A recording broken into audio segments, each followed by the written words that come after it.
Today we are going to learn about a very special person and his unique vision. He was a deeply spiritual man who believed that violence was never the answer to accomplishing your goals. He felt that nonviolence was the way to a better future and that love for all races and religions would pave the way for world peace. His words and deeds influenced civil rights leaders, such as Martin Luther King Jr. and Nelson Mandela. He was considered a saint by some and an obstacle by others. But by preaching and practicing passive resistance, he was able to win the freedom of his native country of India. His name was Mohandas Gandhi, and this is his story. Mohandas Karamchand Gandhi was born on October 2nd, 1869, the youngest of 4 children, in the town of Porbandar in the country of India. This was his first home. He was born in a time when India was an official colony of Great Britain. This meant that Great Britain ruled India. All of the laws were British laws, and a British viceroy acted as the president of the country. Gandhi was born into an upper-middle-class family. His father, Karamchand, was the Diwan, or Prime Minister of Porbandar, as his grandfather before him had been. This was a position that was passed from father to son. His father was a loving, forgiving man and also a strict vegetarian. His mother, Putliba, was a highly religious person of the Hindu persuasion. She attended temple every day. She was a peaceful woman who also practiced vegetarianism and often went on starvation strikes as a form of nonviolent protest. Gandhi was a bright child but didn't do particularly well in school. He once said, "It was with particular difficulty that I got through my multiplication tables.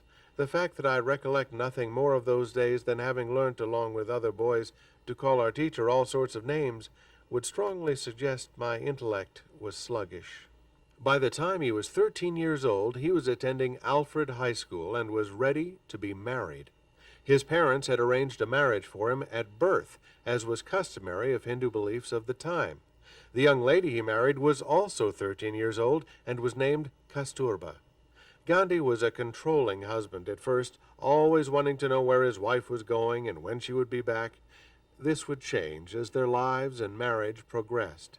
He wondered what else the world had to hold for him than what his parents showed him. He wondered what things were outside the world of vegetarianism and religion. He briefly experimented with eating meat when one of his friends convinced him that it would make him strong like the British. He decided he didn't like eating meat and confessed his sin to his father. His father received his confession with love and understanding, not violence or anger. He also stole money from one of his servants to buy cigarettes and stole gold from his brother. These things he also confessed and found the same gentle manner in his father that he had before. Gandhi admired his father for his compassion and wanted to be like him in many ways. Gandhi's father fell ill when Gandhi was just 16. It was Gandhi's job to watch his father while sleeping to make sure he didn't have any trouble. Well, Gandhi grew tired of watching his father sleep and snuck upstairs to be with his wife. It was during one of these moments that Gandhi's father died. A few weeks later, his pregnant wife lost their child. Gandhi always felt ashamed and responsible for abandoning his father at this time, and that the death of his first child was punishment for it. The death of his father affected Gandhi deeply. He himself wanted to follow in the footsteps of his father and grandfather and become a leader of his people. So he decided that he would go to law school in Great Britain. This trip would require him to leave his wife for 3 years. In August of 1888, he left Bombay to board a ship bound for Britain. It was during his years in law school that he began reading different religious books. He began discovering the person within himself. His thoughts began to shape a view of the world in which all people were equal and free, a world united in peace, love, and truth. When Gandhi first arrived in Great Britain, he tried to fit in by wearing proper suits and speaking English, but he always preserved some of his own culture beneath his shiny new clothes. He became a member of the Vegetarian Society of Great Britain and wrote for the Vegetarian Society Journal. His new interest in different religions and culture systems caused him to relinquish his strong devotion to Hindu beliefs and accept that he was a member of no particular religion. Gandhi graduated law school with more knowledge of the world and how it worked than he did about law. In 1891, he moved back to his hometown, only to discover that his mother had died only a few weeks before his arrival home. He tried to practice law in India, but found it difficult to get ahead there. His first son was born in October of 1892. Feeling that he couldn't succeed in India, he took a case in Johannesburg, South Africa. The new ideas Gandhi formed in Great Britain began to solidify in South Africa as Gandhi went through several eye-opening experiences. Upon his arrival in Durban, South Africa, he was given a first-class ticket on the train to go to his first case in Pretoria. Once he was seated on the train, he was asked by the conductor to move into a baggage car to ride. He was physically forced out of first class because he was an Indian. In the eyes of the South Africans, Indians were a lower class of people. He was placed in a cold room overnight for his refusal to move, and his luggage was locked up. In his autobiography, years later, he recalled the incident, saying, "The hardship to which I was subjected was superficial, only a symptom of the deep disease of color prejudice." Gandhi quickly realized that Indians in South Africa were being oppressed and treated unfairly. There were over 90,000 Indians in South Africa at the time, all of which had little or no rights. It didn't take long for him to become outraged over Indian conditions in South Africa, and he soon began fighting for their rights. He became a leader of the South African Indian community and encouraged freedom and equality for all. This was the beginning of South Africa's Indians battling for their rights and equality. Gandhi directed the Indians to protest in a non-violent manner, to get their point across with protests and rallies, not attacks and bombings. In doing so, he developed a full belief that non-violent protest was the only way to achieve peace. In an effort to make a non-violent statement, he organized petitions for Indian rights and newspaper publicity against anti-Indian laws. He distributed pamphlets and brochures across South Africa, Great Britain, and India. He was instrumental in setting up the Natal Indian Congress. They peacefully protested for Indian rights in South Africa. Gandhi wished to return to his home for a while and be with his wife, Kasturba, and be with the Indian people, helping them to win freedom from repression and racism. By the time Gandhi arrived back in India, he was excited to begin leading his own people in peaceful progress. He wanted to liberate India from Britain and gain independence for all his people. He immediately began to publicize Indian injustices and spread the news of self-empowerment and self-reliance. While in India for 6 months, he created a flurry of Indian support. He soon took his wife and 2 sons aboard a steamer for South Africa. When this steamer arrived, the Indians on board were not allowed to exit onto shore. They were forced to stay on board for weeks. Gandhi commented on the people he was being held by, saying, "I have no anger against them. I'm only sorry for their ignorance and narrowness." When Gandhi finally was allowed on shore, he was attacked by a mob of South Africans that didn't want him or Indians in general to come into their country. The angry mob chanted to hang him from a sour apple tree. Gandhi did not let the incident bring him down.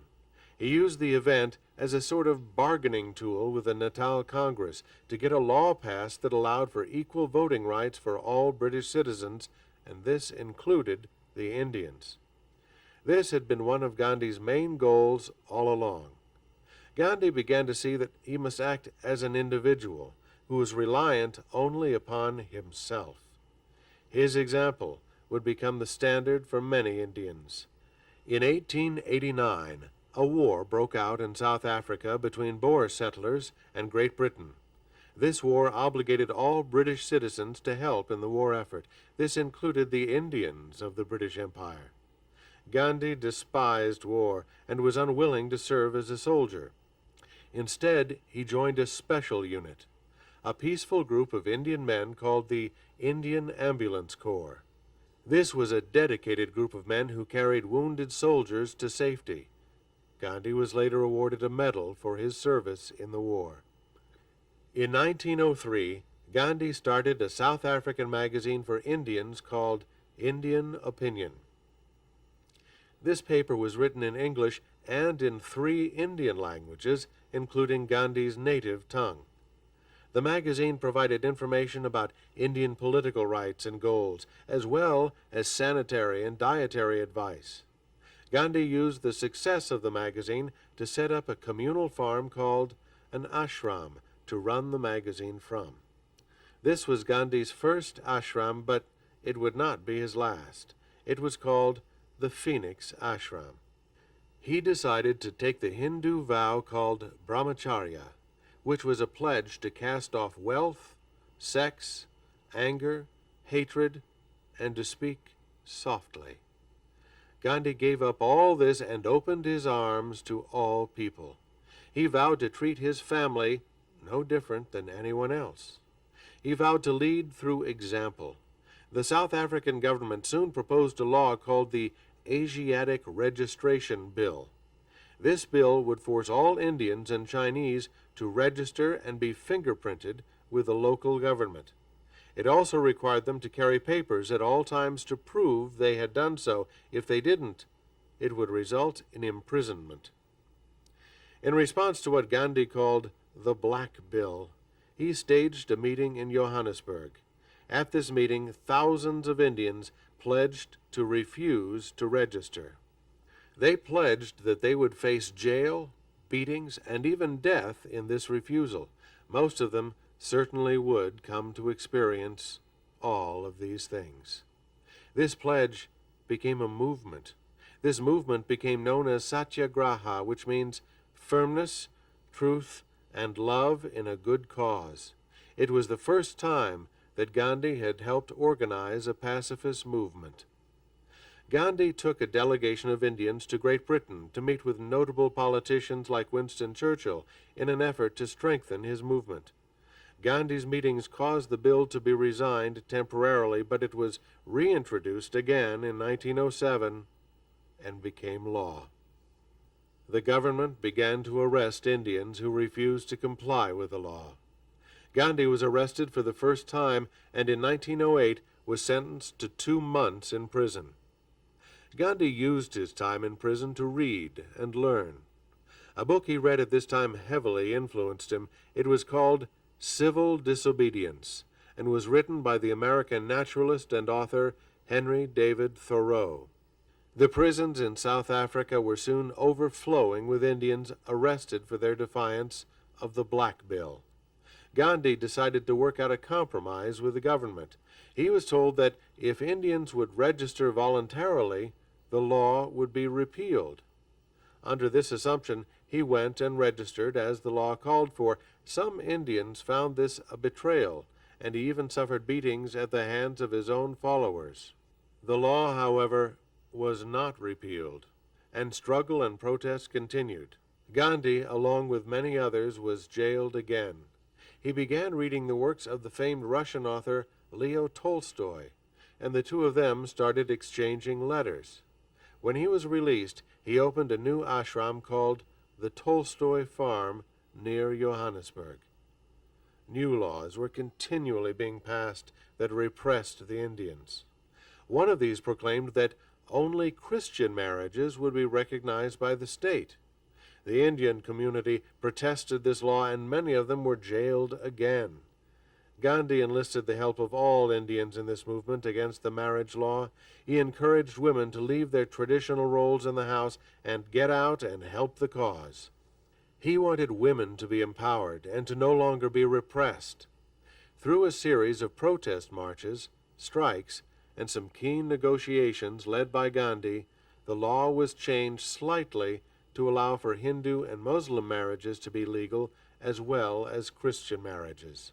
Gandhi proved for the first time that his form of pacifist protest worked.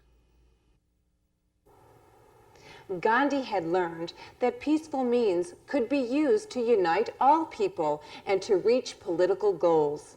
He soon returned to India. Unfortunately, he found that things in his native country were just as bad as they were in South Africa. Most of his people were peasants, and their rights were continually being stripped away. Gandhi returned home to a general atmosphere of disgust for British rule. In 1915, he founded the Satyagraha Ashram. Much the same as his other ashrams, it was a place where people of all faiths, creeds, and social classes could come and live communally in peace. He rapidly spread his message throughout India. In 1919, in response to oppressive laws, Gandhi organized a huge strike and march in Bombay. The entire country marched in their respective hometowns. Huge crowds swelled the streets of the cities of India. In one town, Amritsar, people gathered in this small square.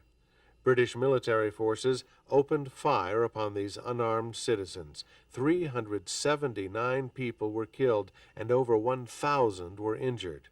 Indians were outraged across India, and revenge was the first thought of most of them. Gandhi urged that revenge was not the answer. The answer lay in peaceful protest. Gandhi used the incident to unite all classes and religions of Indians under one cause, the pursuit of freedom. All of India was soon rallying around him. For years to come, he led many revolts and protests and was jailed repeatedly. New British laws preventing Indian home rule caused Gandhi to prompt a nationwide strike. This strike resulted in many deaths and violence. Gandhi felt people were missing the point of Satyagraha. He would punish himself by fasting. In 1920, Gandhi formed the All India Home Rule League. This organization strove for equality and freedom. He also became leader of the Indian National Congress. In the early 1920s, he used his influence to cause all Indian soldiers to quit British service. He was imprisoned, along with 30,000 other Indians, for his insolence. Whether Gandhi was imprisoned or not, the marches and protests continued, but some of them were turning violent. In one march, 22 policemen were killed for trying to stop the demonstration. It seemed as though violence could emerge at any moment in India. Gandhi came to realize the futility of Satyagraha and called off the movement. In the mid-1920s, Gandhi wrote his autobiography, The Story of My Experiments with Truth. He finally realized that total independence from Britain was the only way to peace in India. In 1930, Gandhi protested a law concerning salt production in India. The British government had passed a law making the collection and sale of salt illegal for anyone except them. In protest, Gandhi planned a walk that would stretch out over 200 miles of India to the Arabian Sea. He began this march with only 80 followers. Because of Gandhi's age, they only traveled 10 miles a day. The journey to the sea lasted 24 days, which gave all of India and the world a chance to see his defiance. By the time he reached the sea, he had gathered thousands of followers. He picked up some salt from the shore and proclaimed that it was a symbol of his defiance of the British government rule. This was in clear defiance of the law. He encouraged others to do the same. This event would become known as the Salt March. This act was intended as a sign for all Indians to do the same. This march marked the dawn of Gandhi's new anti-violence movement. Over 100,000 Indians were arrested after this for following his lead. Because of the brave protest of countless Indians, the law was reluctantly repealed. In 1931, Gandhi went to Great Britain to attend the Round Table Conference. This was a political meeting concerning the rights of India. In Great Britain, he stayed in the poorest hostels in the worst parts of town. He met with textile mill workers and gained their favor. He was even invited to tea at Buckingham Palace. He wore his hand-spun clothing to this meeting, and when asked later about it, said that the king was wearing enough clothes for both of them. After the conference, Gandhi returned to India and was almost immediately imprisoned, along with 30,000 other Indians. He soon came to understand that India's people must be united. All social and class borders must be broken down. He once fasted for the rights of India's second-class Hindus, known as the untouchables, to worship in the same temples as the wealthier Hindus. He succeeded in this, and all classes of Hindus were united in temples, around dinner tables, and all over India. Gandhi spent most of the 1930s traveling around India, speaking to the people, helping his ever-increasing group of followers to purify themselves and then work on the rest of the world. Huge prayer meetings were common at which Gandhi spoke on subjects such as health care, reorganization, building of small businesses, and land ownership. In 1939, World War II broke out across Europe. Gandhi urged Indian people not to take part in the violence of war. As a result, many Indians were arrested and imprisoned for their defiance. In 1942, Gandhi started a new campaign aimed at Indian independence and uniting all religions together. He was soon imprisoned again, and in protest, fasted nearly to death. A few years later, in 1944, Gandhi's wife, Kasturba, passed away while in prison. He was completely distraught with his wife's death.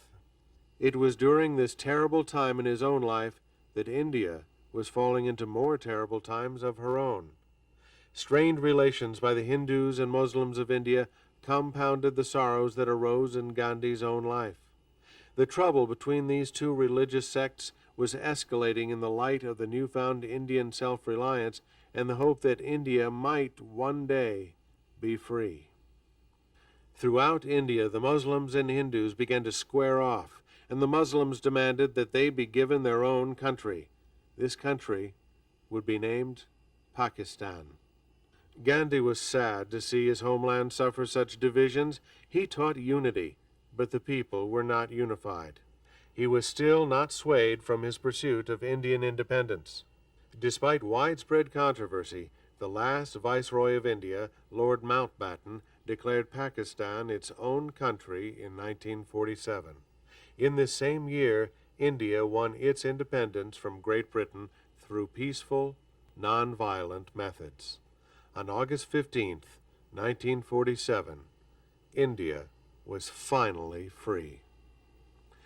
Yet the violence between Muslims and Hindus continued. Gandhi, who was living in Calcutta, declared again that he would fast to death if the violence did not stop. He wanted the Muslims and Hindus united in peace. The message that Gandhi preached of nonviolence was slowly being lost for the moment, but not forever. On January 30th, 1948, Gandhi was assassinated while walking to his daily prayer meeting in the garden of Birla House. A Hindu fanatic approached him in a crowd, bowed to him, and shot him 3 times until he was dead. India grieved for Gandhi. Never had it needed his leadership more. His presence had left them, but his message would endure. Gandhi had succeeded in freeing India and its people without the use of violence or oppression. An elaborate funeral was held. Gandhi's body was visited by thousands of Indians. His few possessions were gathered together. In the Hindu tradition, these objects would be burned along with the body of Gandhi in a huge funeral pyre. His ashes were then led in a procession to the water, where they were taken by boat out into the sea and scattered upon the waves. Gandhi's life was a tribute to what he believed to be the only ideals acceptable to human beings. He believed in absolute truth, the unity of all people, and the right of every man to be free. His method of passive resistance and nonviolence influenced generations of leaders to come. Gandhi lived in such a manner that served as an example to all the people of India and can be used as a good standard for people everywhere. Gandhi, who was often called Mahatma or Great Soul, believed that peace was the key to change and that love and trust were the cornerstones of life.